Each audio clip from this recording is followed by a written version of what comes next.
Parshas Tizaveh. First of all, I want to apologize. I'm a little late this week. I had to be out of town. But Baruch Hashem, we're back and we can prepare for Shabbos Kodesh. What a beautiful parsha. The parsha of Big Day Kahuna. But it begins with the words V'ata Tizaveh. And the name of the parsha, as we've said in the past, reflects the essential theme of the parsha. V'ata Tizaveh, and you should command as Bnei Yisrael, V'yikchu Eilecha, and they should take to you, to Moshe Rabbeinu. We have to understand what that means, but they should take to you Shemen Zayis Zoch, pure oil, Kosis Lamoy, crushed in order to bring out the light, Laha'alois, to lift up Ner Tomid, an eternal light. And of course, when we read this pasuk and we ponder it, we don't just read it fast, we think about it, it begs a lot of questions. They're staring at us in the face.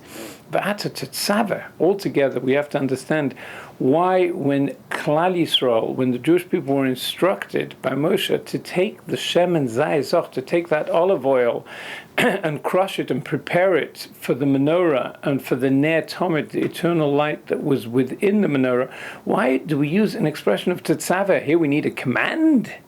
What kind of command did they need? It seems to be a pretty simple thing, like all the other Klei HaMishkan, all the necessary vessels that were needed for the Mishkan, the begodim, the kudiments, the korbanos. Why here do we find the word sav? We find it in two other places in the Torah. Of course, you're familiar first and foremost with the Korban Ola. We have the parsha of Tzav, where the Hashem says, Sav es Aaron v'esmonav lema zos Torah sa'ola. We find that the Korban Ola comes with the word Tzav. And there, Rashi tells us, why were they commanded? Why did they have to be told in such a definitive way? And Rashi says, Ein Sav, eloloshen ziruz. Sav is an expression of we have to add an extra degree of alacrity, of mind over body. Miyad oladoris, for all future generations. And Rashi tells us another thing. Rashi says, Sav. Why do we need an extra command with the Korban Ola? Biyosa sorich hakosov lezares b'mokum sheyesh chesaron kis. When there is a loss of money, the whole animal goes on the mizbeach. We have to have an extra tzav. There we understand, Rashi tells us why we needed tzivui with the Korban Ola. Normal korbanos, the shlomim, the kachim kalim, the kohen, the Yisrael, the Jew, often had a very significant portion in the animal to take home and to eat. But with the ola, the whole animal went on the mizbech. There was no nothing that he took home, so it needs an extra tzav. And of course, we're familiar with the words of the Sfarim HaKadoshim of Chazal, that the ola is mechaper, it atones for the Hirhor Halev, for such subtle, deep things that aren't easily perceptible. Thoughts that are impure, thoughts that rebel against Hashem. And in order to atone for thoughts, for subtleties, for nuances in character that are imperfections, we have to offer ourselves up as an ola to Hashem. We have to be willing to sacrifice ourselves. Kol kuloi, b'yoyset tzarech hakosav lezares, b'mokum sheyesh chesaron kis. In the more, the Torah has to command us and exhort us in a situation where there's a chesaron kiss, where there is no covering. The mind is something that is so deep, it's very hard to control. It races by itself.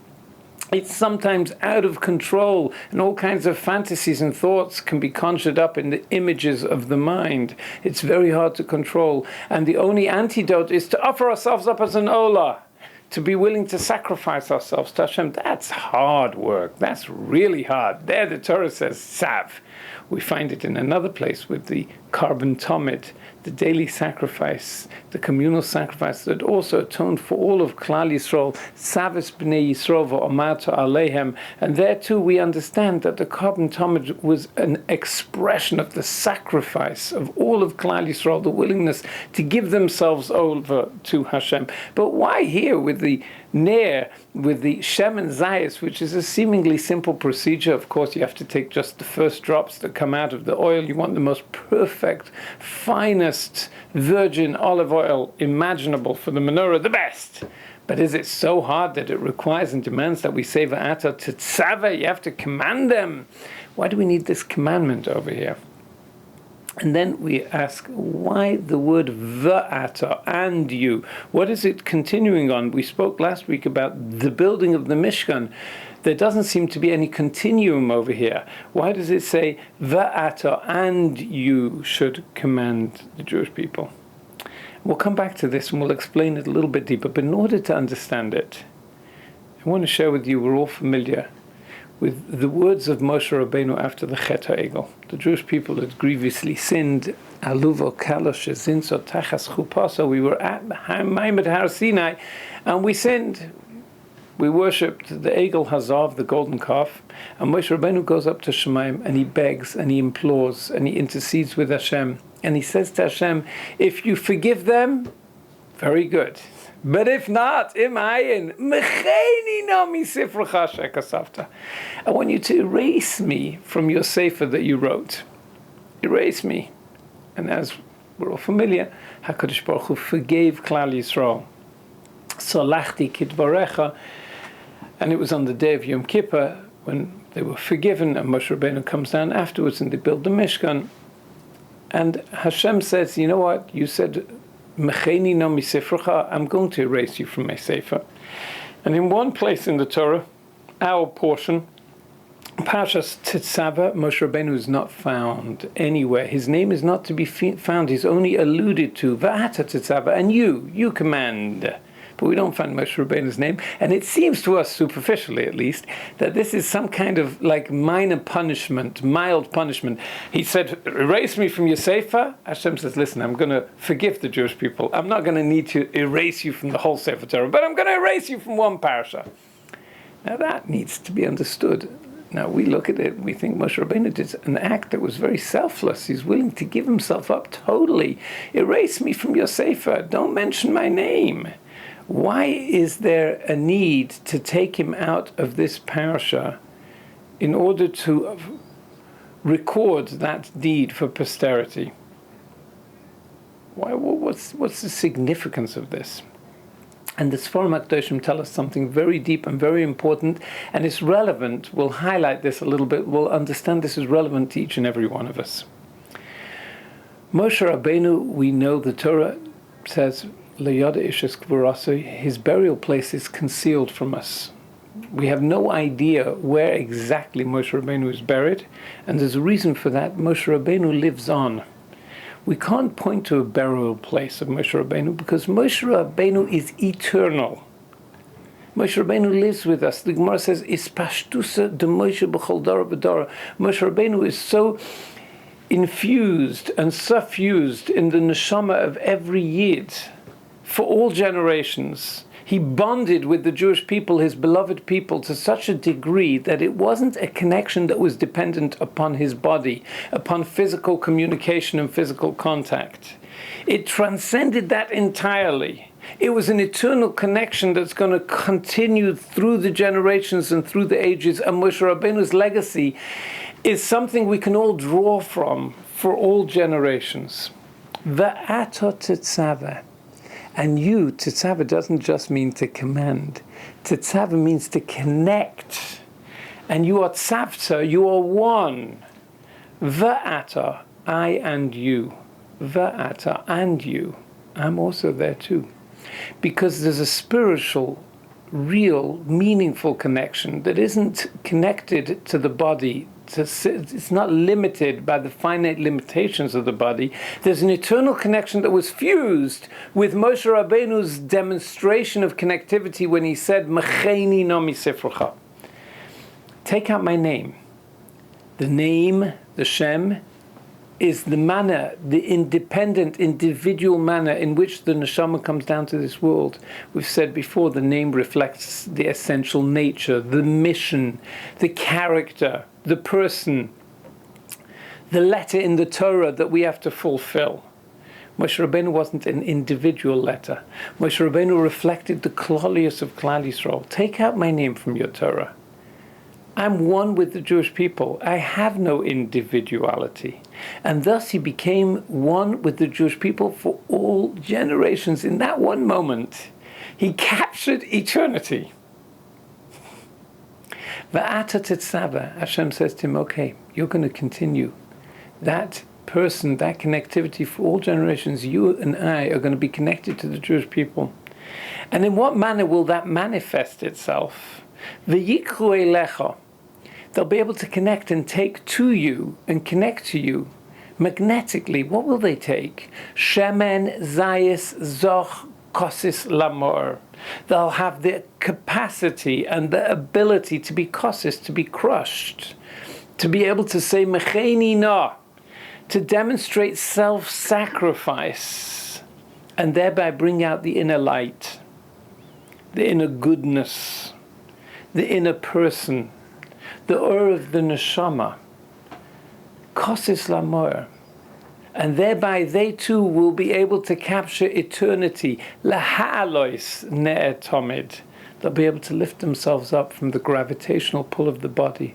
They'll be able to connect to the Ur of the Neshama for eternity, a Ne'etomid, an eternal light. I want to explain this a little bit. We're all familiar with the expression, no pain, no gain. And of course we understand good things don't come easy. But on a spiritual level, the way we transition into the world of eternity, into the world of the neshama, and we overcome and sublimate the energies of the body, the forces of the physical, demand and require a kosos, a level and a moment sometimes of mesiras nefesh. Sometimes it's just a moment. Sometimes it's more extended. In some respects, it's a lifetime, it's a mindset. Sometimes it's a moment. I just reminded myself this morning of a story my father told me. Must have told you before, my father was a very avid collector of Hebraica, Old Hebrew Sforim, loved Sforim, knew every printing press that appeared across the landscape of all the different communities, the far-flung communities where Klal Yisrael lived, where the people of the book, wherever we went, the first thing Klal Yisrael did, and then every place they set up a printing press after the early stages of printing, the incunable, the cradle of printing after the 1500s, you find Sforim printed in the most far-flung communities across the globe. And each sefer is a living testimony and carries within it so much history. He understood, knew who the printers were and the events surrounding it, and the mesiras nefesh and the author and the Sforim. He loved Sforim. He was a moike rabbanon too, but it reflected itself in that manner of collecting at many, many Sforim. And he told me once, and I remember the way he said this, it had left a glow inside of me till today. He used to love to go to very interesting libraries that had collections of Hebrew books. He loved Sforim for the sake of Sforim. And he was once in London. In London there was many early great universities in England have very famous libraries, but there was a place in London called the Four Inns. There were inns or near the River Thames where the original judicial system and law of England originated from medieval times. And in one of these great institutes of justice, this inn, he heard that in the basement, in the lower floors, there was a extensive Hebrew library that had been collected there. From the 1600s, who knows from when Jews came to England. Probably someone came with a good collection of Hebrew books of the 1700s and bequeathed them, or maybe the library confiscated them, who knows what. But there was a good library over there. And he made his way there, and he asked the secretary at the front desk, "Can I go down?" She said, "Sure, no problem." He goes down to the library, a musty place in the bottom floor of this old building, centuries-old building, and he saw their treasures, beautiful Sforim, incredible, and he was enjoying himself. It's like a child in a candy store. This is like, amazing, and he's leafing through the Sforim, and here there's a perfect edition of a very rare sefer with a beautiful, pristine title page, and he's just holding the Sforim, cherishing them. And he's looking behind. All the Sforim were catalogued. They were all marked in some kind of ledger, and every sefer had been stamped with the imprint of the library. But there was one sefer, he put his hand behind a shelf, and he was feeling around there, and he picked out, he saw there was something there, and he dug it out, and he held in his hand a treasure, a priceless treasure. It was a siddur printed in Basel. My father had a collection of Sforim printed in Basel, Switzerland. There are only a total of 200-300 Sforim. There's been a Jewish community there since the 1600s. And there was a siddur, a little siddur, that there's only one other known edition of this siddur in the world. And he's looking at this siddur. Wow, priceless. And he sees that the siddur wasn't stamped with the library stamp. It had slipped behind the cataloguer. The librarian just didn't notice it. It was right behind there. It was musty. It was in perfect condition. And he was thinking to himself, the temptation was so huge. Just put it in your pocket. Nobody's ever going to notice. Who knows where these Sforim came from? And all kinds of rationalizations came into his mind. And he had this huge urge to take this sefer with him. And he told me that he knew he mustn't somehow or other, he superimposed his conscience on top. It's not mine. And he fled from the scene. He dropped it and he ran out because he knew if he stayed any longer, he might not be able to withstand the temptation. He ran out. And he told me, he said, when I came out, he said, I felt that glow. I knew that I'd done what's right. I'd followed the inner dictates of my conscience. And I thought about this just this morning. I was thinking, like sometimes there are moments, there are regoim, where we have our bechina in life. We get tested. It's like our nisayon of Eshes Potifa, and it runs very, very deep. It's in the inner recesses of the thoughts and the mindset of a person, where we have to be willing to offer ourselves up as an olah and surrender the body and superimpose our conscience. There's a shemen zayis zoch that flows within each and every one of us, and we can access it. V'yikchu elecha, Moshe Rabbeinu gave the ability, injected into the mainframe of Klal Yisrael, the ability to say mechenina, I can erase myself. Sometimes it's a moment. Sometimes it would seem to us almost like an insignificant moment, but it's very significant. Because we did what's right.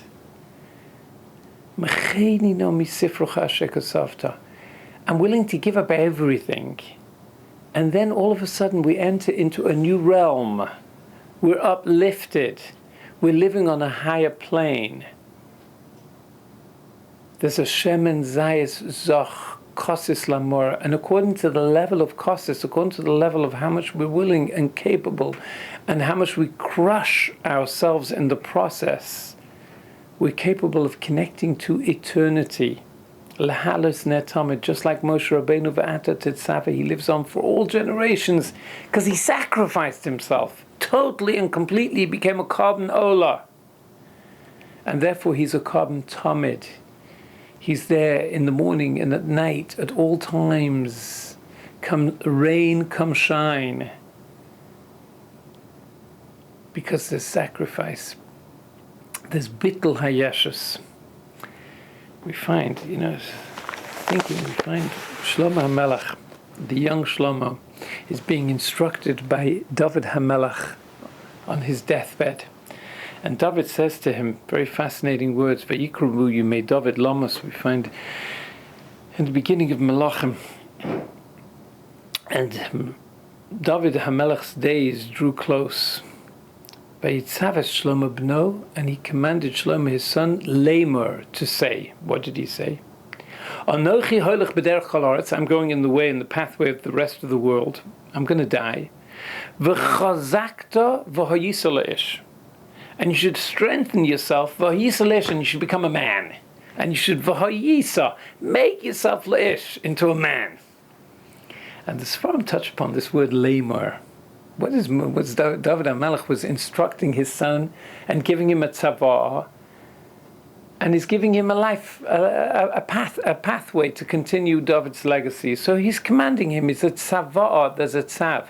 A tzavah is a tzav. That's a tzavsa. that continues on and on and on. We connect to the soul of the departed by maintaining their legacy. There's a continuum. And the continuum demands lamer. We have to say over again and again. V'chazakta. You know, David HaMelech was the one who said, Libi chalal bekibi, slaughters his Yetzirah. David HaMelech was an Ish Milchama, a man of war. And it doesn't mean a man of war that he was this great, brilliant military strategist who's able to oust the Pelishtim and go on these military conquests and expand the borders of Eretz Yisrael. He's expanding the Gvulim of Kedusha. There's an internal war that David HaMelech was waging all the time. And it demands v'chazakta v'hayisel ish, a constant force of chizuk, where we stand up, v'hayisel ish. We man up, as they say in America. V'hayisel ish. It demands that we become an ish. There's an internal ish, there's an internal flame and fire that lies dormant quietly beneath the surface, and we have to connect to it. In order to connect to it, we have to harness all our instincts and surrender our bodily desires and rationalizations in order to control the thought process, the command and control of the inner being and working. We need tremendous kochos of mechenina, of kosis lamor, v'chazakt of yisalish. We all have it inside of us. We have tremendous kochos. I was speaking last week to a fellow, very modern, very good Jew. We're all Malay mitzvahs karimain. A Yid is so bursting with flavor and goodness and positivity. And this fellow, I've known him for many years, a very fine gentleman. He was the CEO, still is the CEO of a multinational firm, a company with offices across the world. And in good times, his company was highly successful. He used to always love to give charity all over. Whenever he met me, he used to put a check on the table, and he used to fold the check, and he said, Rabbi, we have a rule. No thank you, please. I don't deserve any thank you. I'm just a treasurer. I'm just a conduit. And he would always give a generous check.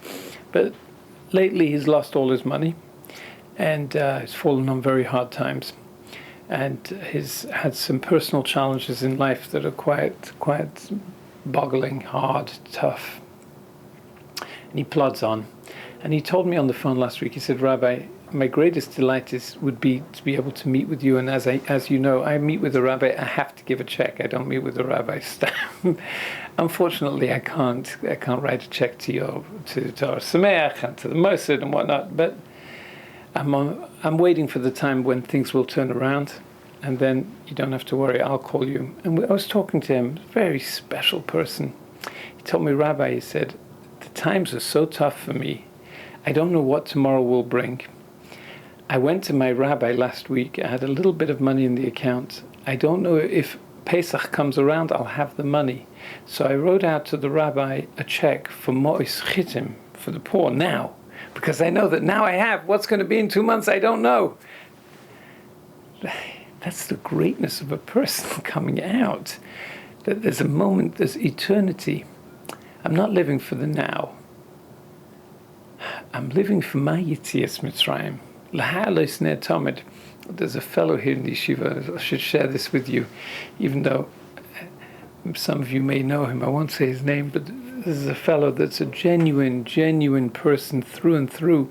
He came to Muncie approximately 10 years ago, came to the yeshiva. I met him in an office somewhere in Manhattan. He was an advertising executive, an elderly gentleman, a very fine character. And he eventually divorced his non-Jewish wife. He came here to the yeshiva. He's an exceptional person. And I saw, the first time I met him, the nobility of spirit. He's a great person. Didn't know anything at the time, didn't know very much. Became who he is. But he told me, at the beginning of his journey, he said, Rabbi, he said, you know, I've had some very good times in life. I had some very, very tough times. He said, at one point in my life, I was out of a job as a very good marketing guru and a brilliant advertising executive. I'd lost my job, and I was living a high-profile life, and the money was coming in and going out very fast. I came to a point I had no money. I was left in my pocket with $3 and I didn't have enough to end the month or anything. I said to myself, if I'm going out with dignity. I took my $3 and I went into the local shoe store, shoe shine, and I took for myself a beautiful shine. It cost $2. I gave an extra $1 for a tip. And I came out feeling dapper and looking good, shining. And, it came back, life came back. I was thinking about the story. It doesn't mean much, it's a simple thing, but it means a lot. It means that in moments of crisis, instead of succumbing to the inner chaos and the panic, he had the capacity to put mind over body and maintain his dignity, his ish. I'm an ish. I'm not going to allow the present to overwhelm me and get lost in the current and stream of the body. I'm looking to the future. I'm looking to eternity. I'm going to anchor myself to the near Tomid, to the inner near. And I understand that even though I'm cautious, even though I'm getting crushed and buffeted by the winds and storms of life, but it's all lamor. It's all in order to bring out my inner light, and I'm going to connect to that inner light. If we think about, we're in the Chodesh of Adar, and we think about the story of Purim, it's all about, in moments of the greatest challenge and greatest difficulty, you see Mordechai, Ish Yehudi Hoya. He's an Ish. His presence of mind. And he accompanies the Jewish people on a journey of surrendering and submitting, tsumu olai, of fasting and davening and praying and going against the winds and currents of the time and what was politically correct in order to do what's right. And seizing the moment. He exhorts Esther, now. It's lo'es kazois, it's this moment. Go into the king, endanger your life, mesiras nefesh. And when there's an element of ish, of maintaining presence of mind and understanding as we're cautious, as we're getting crushed, it's all lamor. This world is so fleeting, it's so passing. What we want to do is connect to the Neir Tomid. We all have that capacity. We have that koach. V'yichu elecha. Just like Moshe Rabbeinu said, Mecheni no misifrucha shekasofta. I'm going with the Jewish people. There's no I.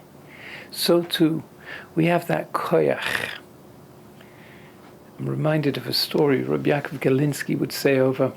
He said during the Second World War, he, luckily, together with others at the time, it didn't seem so lucky, but in retrospect, it was a lifesaver. They were exiled to Russia, to Siberia. That's one that we're all familiar. The Stipler was there, and the Chibina Rav, and he was in a group of he was amongst a group of yeshiva bachrim together with the Chibina Rav in a labor camp in the depths of the Siberian steppe and wilderness. And he said once, it was Friday night, they were in their bunk, and the Chibina Rav said, come, everybody come. They went out, they stepped outside into the freezing cold, the roaring winds outside, and the Chibina Rav sang the Lechuna Ranana.